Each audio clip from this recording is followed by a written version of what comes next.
They've asked me to introduce Eric Goedereis, who is going to moderate, I believe, Eric, is that correct? Moderate some faculty perspectives on Browning Hall and the impact it has on their disciplines and, I guess, their students as well. Eric. All right, thank you. All right, so this has been a really, really good day so far, right? Yes? Yes. Absolutely. So we're here to celebrate this new space and how science can be a vehicle of positive change in the world. We had an exciting keynote. And I'm just going to sort of piggyback off of that before we begin this discussion today. So a few years ago, some researchers were interested in seeing the extent to which we could actually kind of visualize connectivity between the sciences, right? And using sophisticated computer modeling and some data visualization techniques, they were able to actually map what they called the structure or the backbone of science. What they found was that the more insular the discipline, kind of the further on the outskirts of the map was the discipline, right? And then the more connectivity there was, the more connection to other disciplines, the more central that discipline happened. And so the most important questions that we face today are complex, right? Knowledge isn't created from singular disciplines. Individuals within and across disciplines collaborate with one another. They lend their expertise in one field or subfield to solve problems that seem to lie kind of at the intersection of different disciplines. In that mapping study that I identified, the researchers are actually able to identify a handful of what they called hub sciences. And some of those hub sciences are going to be housed in Browning Hall as we move forward. So that's really exciting for us. Today we'll actually hear from faculty from several of these disciplines as they discuss some of the critical challenges in their respective fields and how Browning Hall is going to further empower Webster faculty and students to continue being agents of positive change within the world. And so we'll just start by kind of asking each of our panelists to briefly introduce themselves and tell us the discipline that they're representing. So Dr. Woolf, would you start us off, please? Hi, I'm Linda Woolf, and I'm a psychologist, and I'm representing the psychological and social sciences today. And I want to say how honored I am to represent the various departments in this wonderful, amazing new building. So all of you that were involved in making this building a reality, a big thank you from the psychological and social sciences. What departments I'm representing, I'm going to have to look at the list because it's a long list. So I am representing, we have certificates, minors, majors, and disciplines such as, so this is not a definitive list, cultural anthropology, sociology, multicultural studies, women and gender studies, criminology, gerontology, and psychology. And even within just psychology, we have 3 different majors. Our students like to explore the world and all of its complexity. That's what we do. And as we learned with the wonderful talk from Vladimir just a little while ago, that can extend from cognitive neuroscience, looking at how neuroanatomy, neurophysiology interacts with how we are as human beings, to studying global issues. So, for example, I study genocide and mass violence. It's kind of hard to follow that up. My name is Jill Stulce. I am a nurse anesthetist. I am the chair of the Nurse Anesthesia department, where we prepare and educate critical care nurses to become certified registered nurses. There are over 50,000 certified registered nurse anesthetists in America. And sorry about that. And we provide patient-centered, culturally sensitive anesthesia services in the operating room, in obstetrical suites, endoscopy suites, remote sites. And Webster nurse anesthetists have long been known as the best kept secret, which no nurse anesthetist likes. But I will tell you what, Webster University has clearly put us on the map in St. Louis, because most of the anesthesia providers in this area are graduates from this great institution. Bonjour. So I am honored to occupy the first endowed chair of French and Francophone study at Webster University. I am a specialist of French literature, of poetry in particular, and I studied the representation of speed among the avant-garde at the turn of the 20th century. So that's what I do. And today I represent my dear colleagues in the Department of International Language and Culture, ILC, where we offer courses, and that's why I have my list. Courses in Japanese, in Mandarin, Spanish, French, German, Italian, Russian, and Latin. And I'm also the founder and director of the Centre Francophone, whose mission is to promote French culture in St. Louis. Hello, I'm Stephanie Schroeder, and I'm here to represent the Physical and Natural Sciences in the Biological Sciences Department, Biology, Chemistry, and Physics. At Webster, at the undergraduate level in biology, we offer Bachelor of Arts in Biology with emphasis in health and medicine, biodiversity, and education, Bachelor of Sciences in Biological Sciences, emphasis in health, medicine, and as well as research, Bachelor of Science in Computational Biology, and a Bachelor of Science in Exercise Science. And thanks to Browning Hall, we now offer a Bachelor of Science in Chemistry as well, too. We offer non-major courses in the physical sciences of physics, astronomy, and geology. In addition, I want to take the moment to say that I'm also representing faculty and staff from the biological sciences who have worked for the past 50 years to make this a reality, some of whom are not with us today. In particular, I'd like to acknowledge William Edson, the first dean of the College of Arts and Sciences, and Ginny Harrison, a former chair of the Department of Biological Sciences, and three others who are with us, but not able to make it due to health and moving. Bill McConnell, who told us about the 50-year, Joyce Bork, and Gary Kaufman. I know that they'll all be proud of Browning Hall, and I want to thank all of them for what they did to make this a reality. Thank you.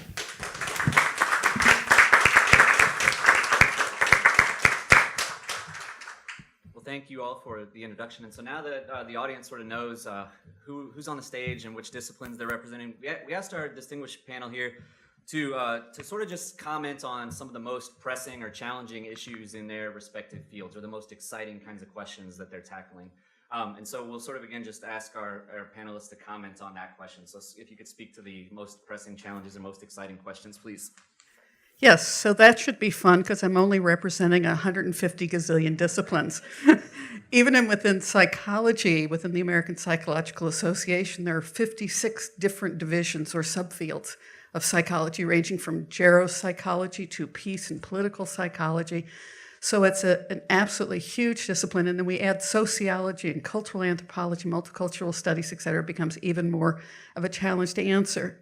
So I reached out to my colleagues. I figured if I can't answer it, I should ask my colleagues. And I didn't pay any attention to the research that said I should have written them individually. I wrote them collectively. And of course, then got one response. Okay, so I'd like to acknowledge Danny McCarthy, who's been chair of sociology and anthropology. And she responded. And she said a couple of current issues, the influence of technology, the increased emphasis on issues of identity and identity politics, which we certainly have seen played out here in St. Louis, and issues related to globalization. And I think psychology also is dealing with those similar sorts of issues that represent the zeitgeist today. But I also wanted to highlight, I think there's some issues that affect all of the sciences that I think are really key in psychology right now. For example, one of the issues is the balance of science, human rights, and issues of diversity. And sometimes within the fields, they say, well, if you're focusing on this, you're taking away from this. And it is not a pie where you cut it up into pieces. All three of those are foundational. So I know within psychology, our science can be used for great good. We help individuals dealing with head trauma, for example, in football. Children who've been traumatized due to war and refugees. So there's all sorts of areas where we're making a difference. But our science can also be used for destructive purposes, selling destructive products, or teaching people how to torture individuals and prisoners more effectively. So I think one of the things that we have to do in science, and the interdisciplinary science building will really help, is balance those issues and teach our students about ethics and responsibility in addition to science. The other issue I think we all deal with is the TV answer. And it's a challenge. So I put together a little list. Here's your quiz for the day. And let me see if I can find it. It's on here. Yes, do you use only 10% of your brain? Are there visual learners and auditory learners? Is Freud the father of psychology? Does listening to Mozart really make your infant smarter? Do most men experience a midlife crisis? Are dreams the window into your personality? Is compromise the best form of conflict resolution? And can a criminologist solve any crime within 50 minutes? So the answers to all of those is no. So one of the things we have to do, one of the beauties of this building it's going to facilitate us doing, is teaching our students how to separate science from pseudoscience. Thank you. I too could probably take the entire session talking about the challenges that face health sciences education. As you can imagine, taking individuals and preparing them for critical events when they're exercising that knowledge on an actual human.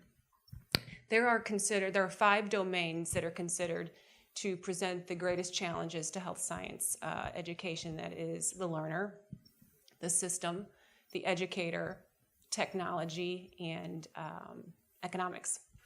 And there are 10 pillars that are considered relevant to creating a health sciences program that creates success. They range from the learner and learning outcomes to interprofessional collaboration to systematic competency to economics. But the one that I would like to focus on, that I feel in the immediate deals with patient safety, is simulation and pedagogy.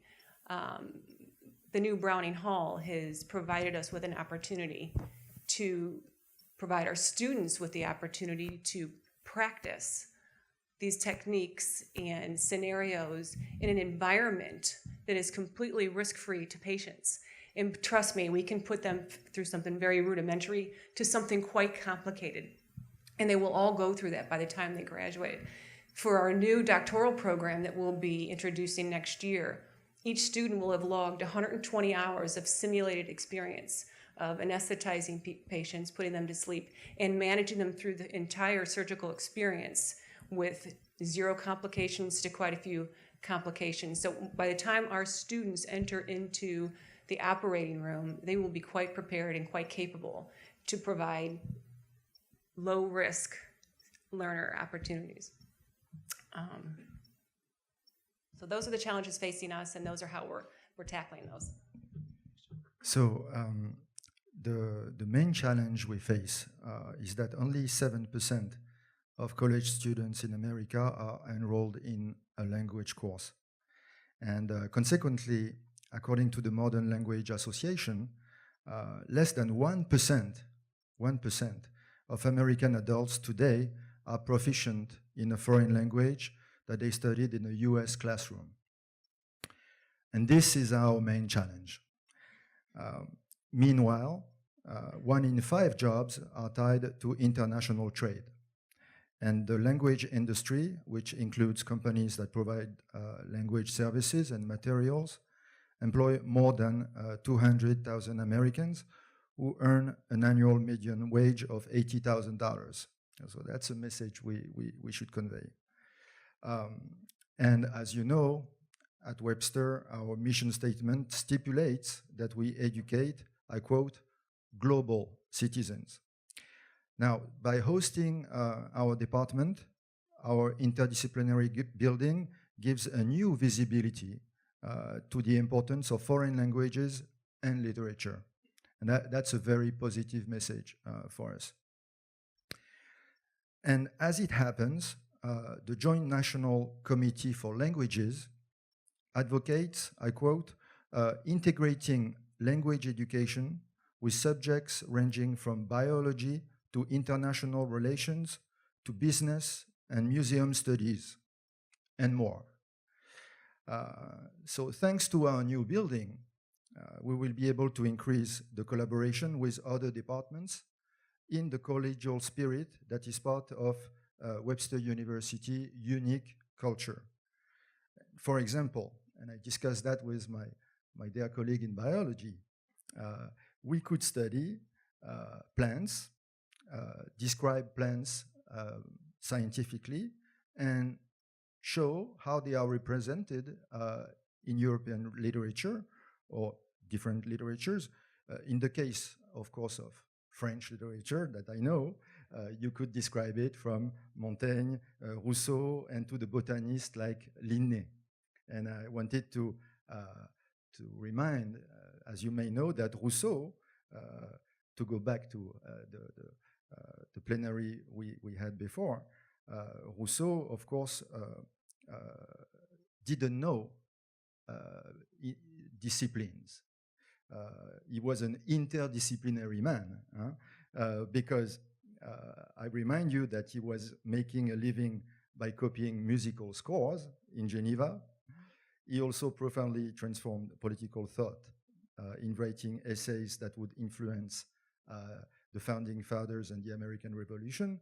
He gave birth to Romanticism in writing novels, but to the end of his life, he contributed to botanical knowledge, and he had an herbier, an herbatorium, I think you say in biology. Okay. So, see, I have to practice my scientific vocabulary. So I hope that our building will contribute to the education of curious minds like Rousseau. And I want to give the example of one of our students, Valérie Martin, who is a double major in biology and French. And she was able, last May, thanks to her dual expertise, to present a research on, I quote, because it's a long title, the acoustic and visual survey of bees during blueberry pollination with Nicole.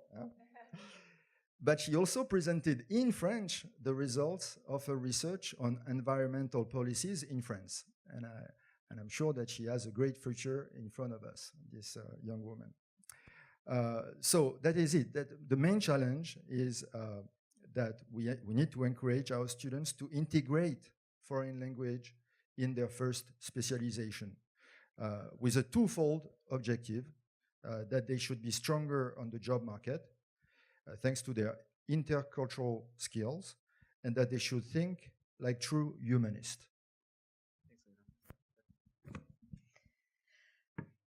So these are very exciting times in natural and physical sciences in all areas, from breakthroughs in genomics and gene editing to a deeper understanding of our Earth's ecosystems as well as our surrounding galaxies.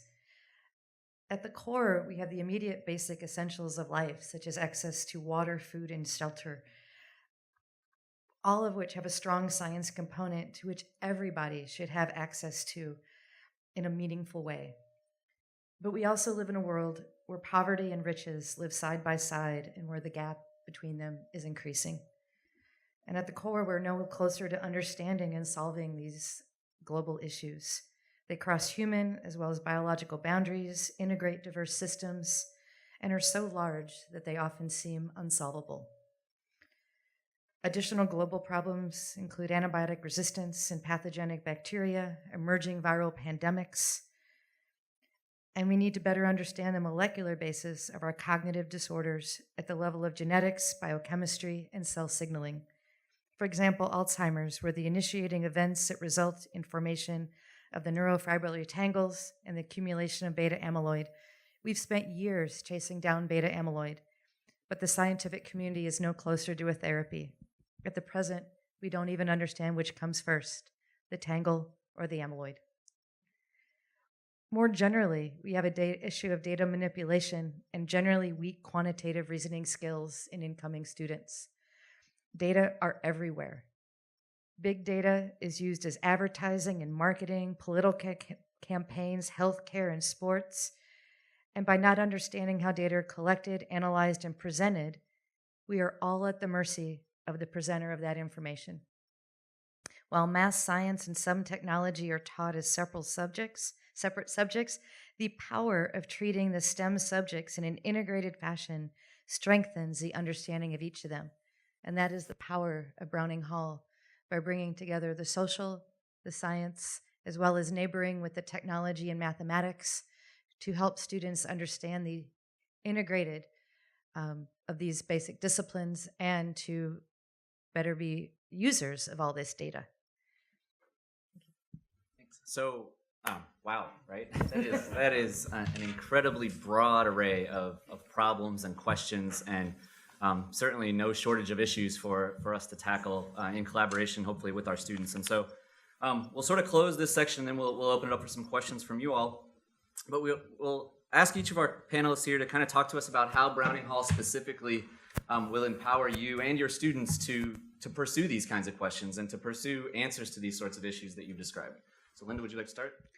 Yeah, I have a feeling that many of us are going to say the exact same thing, so I'm glad to be going first when I answer this question.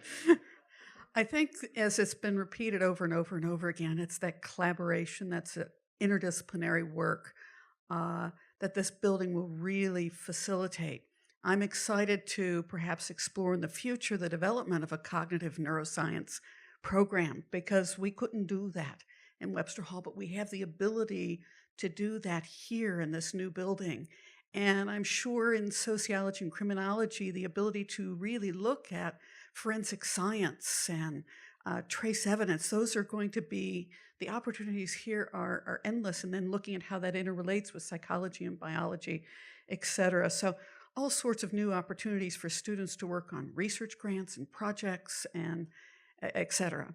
I think the second thing is that science is about doing science. And many of our old facilities in Webster, well, not all, certainly, but many were traditional, just sort of lecture halls where they sat and, you're the sage on the stage and students learn. And so, I dragged students outside to do things. We had those old little wooden desks, and I had them doing sheep brain dissections. And we would have one computer maybe to start to use statistics, and they would look at it up on the screen. And now we have these state-of-the-art labs so that our students can really do science. So we can use the labs in biology for our sheep brain dissections as opposed to little wobbly desks. And our students can engage in research in our quantitative and qualitative labs. So we're just thrilled to be here to be able to really teach science the way it's meant to be taught, by doing science. That's what I want to revisit, something I've already mentioned. This particular field is so daunting for students. And the way that this building empowers me as a chair of a program as faculty is to provide them an environment where they can safely learn. It is very frightening for an individual to walk into an operating room and provide a service. They feel a lot of internal pressure, they feel a lot of external pressure, and especially for first years, their providers are quite nervous, understandably, as well. By being able to provide this level of academic process for them is unmatched with most of the colleagues that I've talked to in the country. To me, this is like mentally healthy anesthesia education, because they can go in and practice every aspect of anesthesia provision in a safe environment and become very prepared. What it also does for us is we have a research lab that was given to us that was not in the original design, but I am certainly ecstatic that it came to exist. Because I believe this to be true. While the field of nursing has been huge contributors to bodies of knowledge, nurse anesthesia has not, but we have so much to contribute. And the type of research that we have accomplished here is unmatched in this country as far as nurse anesthesia programs, and that's a fact. We've been award-winning for many years in a row in that regard. But having our own lab and to be able to collaborate with our sciences people now who have more of a space that can outfit them and attend to these sort of sophisticated research projects empowers us now to contribute to scientific bodies of knowledge that we historically had not been able to. So I'm very thankful for that. So, as I said, this great building gives ILC and the Centre Francophone a new visibility. But what is important for us is that this inauguration coincides with the creation of 2 new programs made possible by the very building. First, thanks to our translation lab, we can provide a professional-led translation certificate. Our Spanish major had already served as interpreters in medical missions in Peru, and they had the possibility to take classes with our partner, the University of Oviedo, in medical translation. But today, our students on the main campus can earn a dedicated certificate in Spanish and in French translation. Secondly, and that's very important as well, there is a new professional teaching kitchen.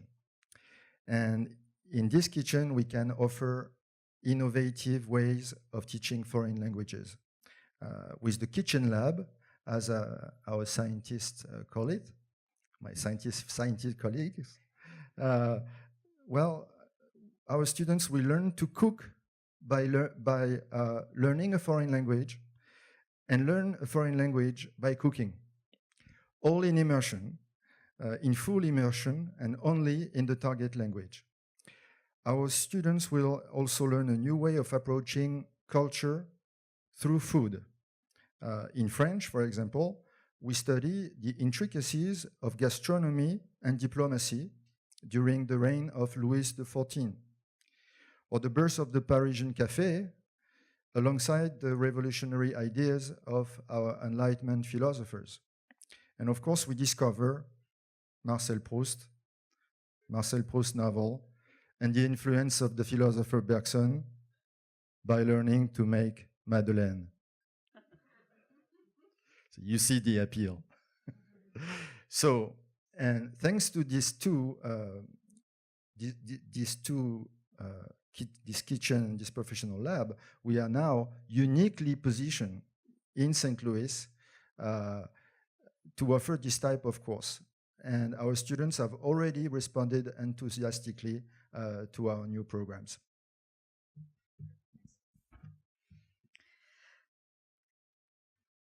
Our students, or our department, has been doing and requiring independent research from our students for the past 15 years in facilities where we shared the research laboratories with our teaching labs. By moving into Browning Hall, we now have dedicated research space separate from our teaching labs with state-of-the-art equipment that allows these students to learn the skills and techniques that will be directly needed in the medical and research laboratories. And as well with the visibility with the glass, it also allows non-major students and scientists to see how science is done, because science is not done in a lecture hall. Science is done by hands-on, by rejecting that. And that's the only way that we continue to learn. We have laboratories now dedicated to specific biology, chemistry, and physical disciplines. That shared preparation and equipment allows better access and scheduling, and the technology that actually enhances that hands-on while being able to extend that to people around the globe. The proximity of faculty to one another, not just in sciences, but similar and dissimilar disciplines. We've already seen cross-pollination of ideas and conversations with potential collaborations in our new space, as has already been stated. And the benefit of this approach is that students see and understand the interconnectedness of all these fields. They're going to find themselves more motivated to explore those subjects and those unsolvable problems that seem so daunting and depressing. But as we move forward, I see them, that we will be able to solve them, and our students will. Thank you. Oh, wow. So how about a quick hand for our panel? That was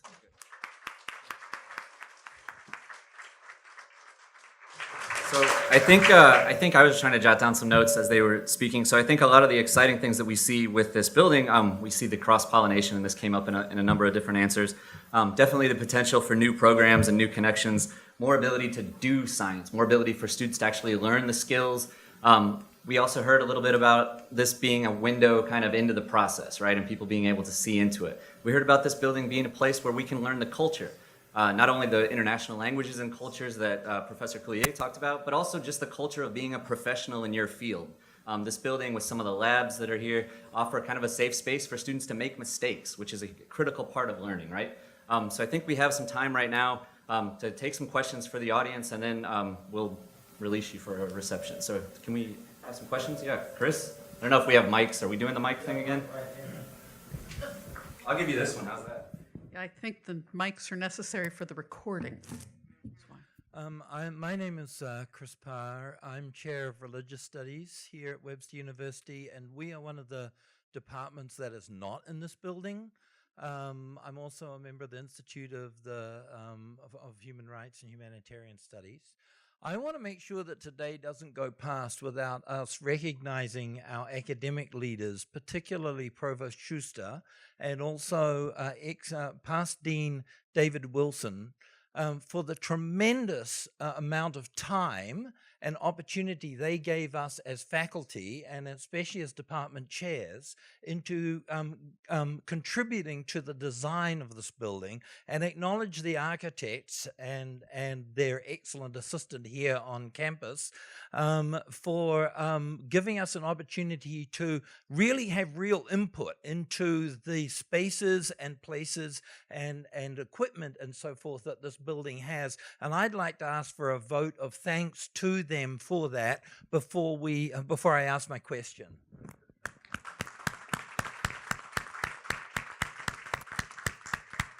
I think it'd be a real pity if that particular quality of this building, which is the amount of faculty input that went into it, is not recognized. Now, my question to you comes from my Institute of Human Rights side.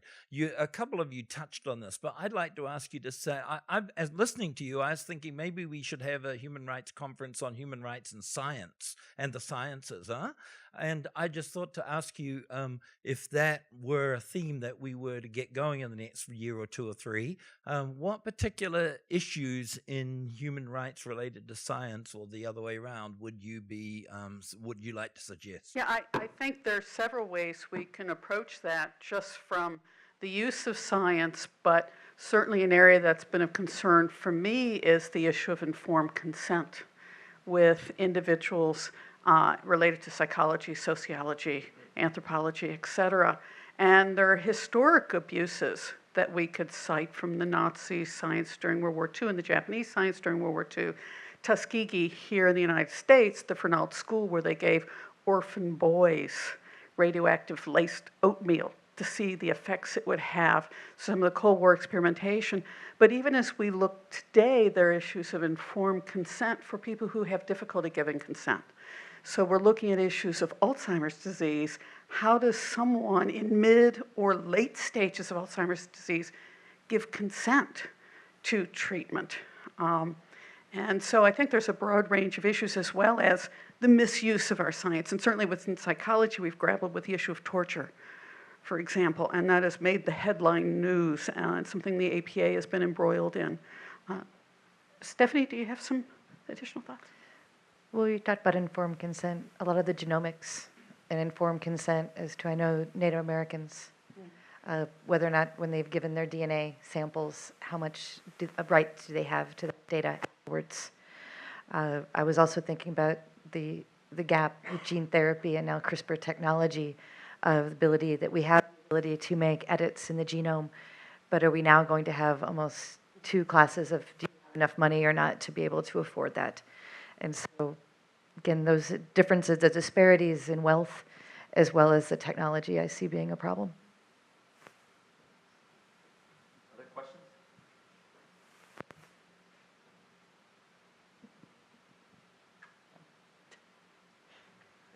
We love questions. We're faculty.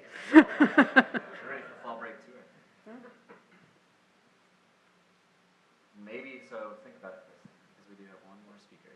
So think about it. If you do have one more question, we can probably get one or two of those in. But before we do get out of here, we do have one. Wonderful, Provost Schuster. Thank you. Can I ask a question, Chris Parr? No, I'm sorry. First of all, I do not have actually a question, exception being a general question for all of the people who took their time to participate in this wonderful panel. It is more of a along the lines which you just said, and I can tell you this is what I personally didn't know before I set the foot in this auditorium and listened to you. And that is the answer to the question what this Browning Hall is bringing us. It will bring us mutual understanding. And it will bring an understanding is a key ingredient in knowledge. And what I was in particularly delighted to see, you know that both Beth and I are big fans of the activity theory. What creates the knowledge is thinking and doing. More you think, more you do, the greater amount of knowledge we are going to get. And whatever this panel convinced me is that besides a great thinking, we now have an ability to do even more. So my question in general would be, and this is usually, I'm not good in that, but that is the reason why I'm going to ask you, what concrete activities can we do in the next period of time, and you define the period of time, which are going to make a meaningful impact on the new generations existing and the new generation of students that we are going to get here. So it is a general question, but it also has a particular component. And please feel free to share those things from your own disciplines. Thank you very much. Anyone like to lead off? Stephanie, you can lead off.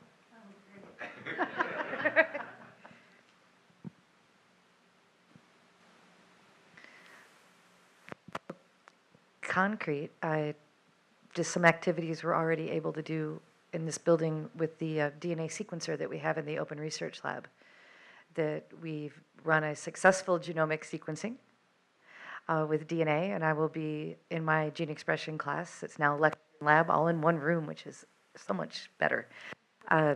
Students are going to be able to do some next generation RNA sequencing using different drugs and challenges to find out very quickly what happens to gene expression. And I can't wait. And then with the computational side, being able to analyze that data in the room 2 doors down in the computational biology lab. So within the next 5 weeks, we will be able to do that.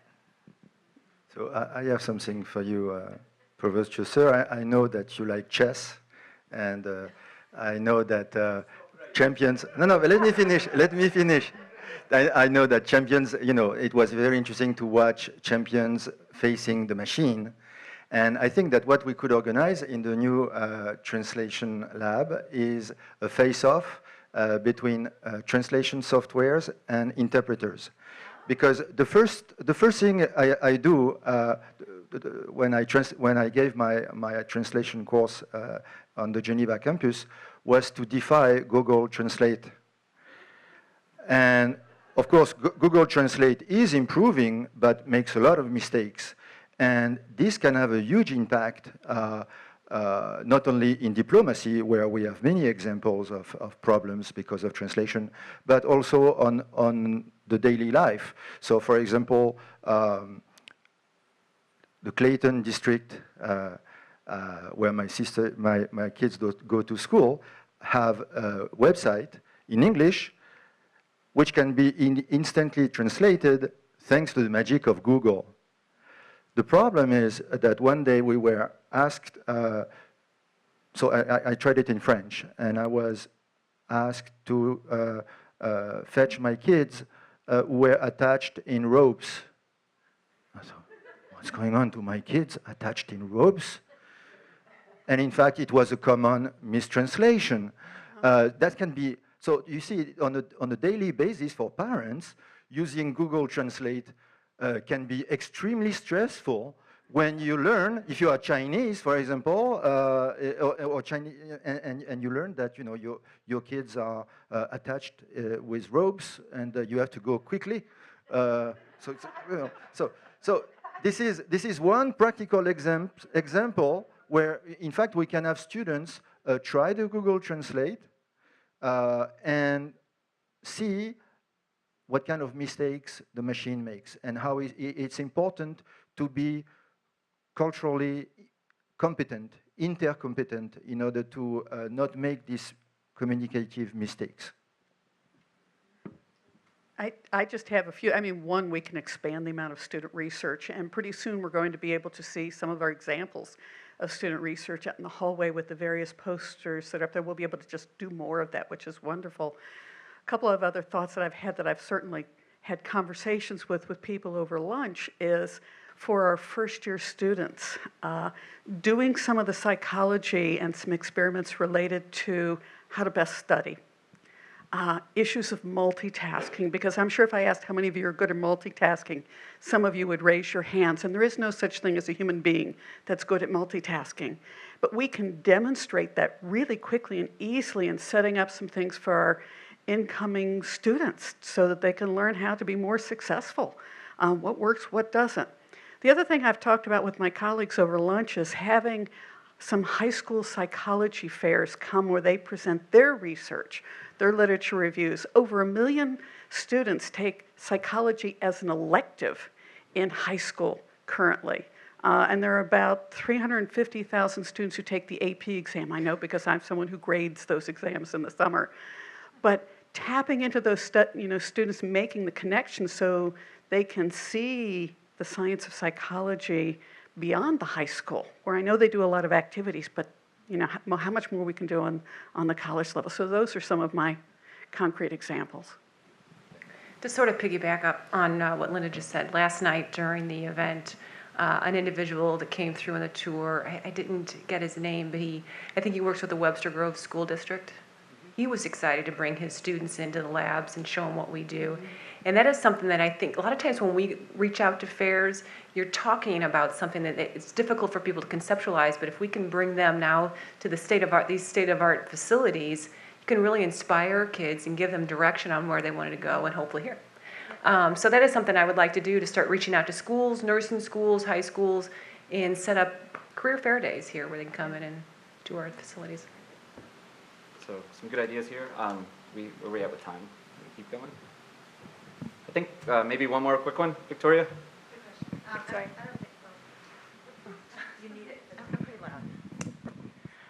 So our university has historically been really dedicated to serving underserved populations. And, we have a big, new, flashy building. It's expensive, and we have lots of hopes and dreams. And I'm just wondering, how do you see this building helping us to fold in more of the underserved population from not just Webster Groves, which I think is a great idea, but also from the St. Louis city, from the St. Louis region. And I just feel like this has really been a mission of Webster University from its inception, and it's a really noble mission. And how will this building, how are we going to use this building to also reach more of those populations that are underserved elsewhere? Well, it certainly provides the space to accommodate. I think that's something that we were shorthanded on before, is just accommodating space in terms of a reach out program. I don't know about the logistics, but I do believe in that adage that if you build it, they will come. So we just have to create the processes by which to get them here. I would add to that too. I think if you build it, they will come. Cross our fingers, right? But environments matter, and so when we do things like grant-seeking applications, this helps, right? This is certainly a feather in our cap, and so this will make grant applications stronger. And so we can write applications that ask for funding to provide scholarships for underserved students, right? And then we can stack these high-impact experiences like undergrad research and study abroad and all these other fantastic things that we're doing here. But this can be a thing that makes those applications much more competitive. And really quickly, just before we get out of here, I co-chair the IRB. Just to clarify, we are not tying ropes to any kids or anyone. That's not happening in this building or anywhere else. So, all right. So with that clarification in mind, then before we move on, so please, one more hand for the panel, if we could. I would like to invite Dr. Nicole Miller-Strutman up to just offer some brief closing remarks. Dr. Strutman is the Assistant Professor and Lawrence Browning Jr. Endowed Chair in the Department of Biological Sciences, and Nicole will offer just some brief closing remarks before we go to our reception and see some student research. So thank you all. Nicole? It's an honor to be up here with my esteemed colleagues who have been here a little bit longer than I have. This is only my second year here at Webster. And it has been an amazing experience, and an amazing experience watching our students walk into the new building. And I just want to piggyback on the last question, actually, that Victoria asked, because I think one of the strengths of Webster with this new building is that we have the ability, with our small class sizes and with our focus on students and our focus on educating them, that has always been there, right? But now we team that with state-of-the-art labs and interactive spaces and all of these things that we now have in this new building. And that empowers us to empower our students, no matter where they come from. Because a lot of students from either minority or disadvantaged backgrounds, it takes some extra mentoring, and it takes a little bit of helping them through the culture of college that they're maybe not trained for before they get here. And I think that combination of our focus on education, as well as recognizing that science is always changing and that we need to be on the upfront of that, really will allow us to bring our students into the future, all of our students, not just those that are already achieving at high levels. And so with that, what I want to do, I'm going to keep this brief because I'm between you and drinks and seeing the student work, so I'll keep it short. But I want to thank everybody for being here, for helping to celebrate our past as well as launching our future. Because it's greener and we can dream bigger, and our students can dream bigger. And they can just take their own excitement and what they want out of their careers here, and they can make it happen. And what you're going to see today is just a small subset of some of the research that students have done with faculty here, primarily from four of the departments. But research here is across the board. We're all encouraged to do scholarship with our students, and all of our students are enthusiastic about doing that because, as was mentioned several times during the panel, we really learn by doing. And that's something that I think is a hallmark of the College of Arts and Sciences here, and really the whole university. So with that, I will say thank you, and I'll invite you to go to all 4 floors of Browning Hall, because there are posters and food on all floors, and there are also drinks on the first 2 floors. So please, maybe go all the way up to the 4th floor and work your way down. So don't forget to miss those ones on the 4th floor, and thank you all so much for being here, and thank you for organizing it.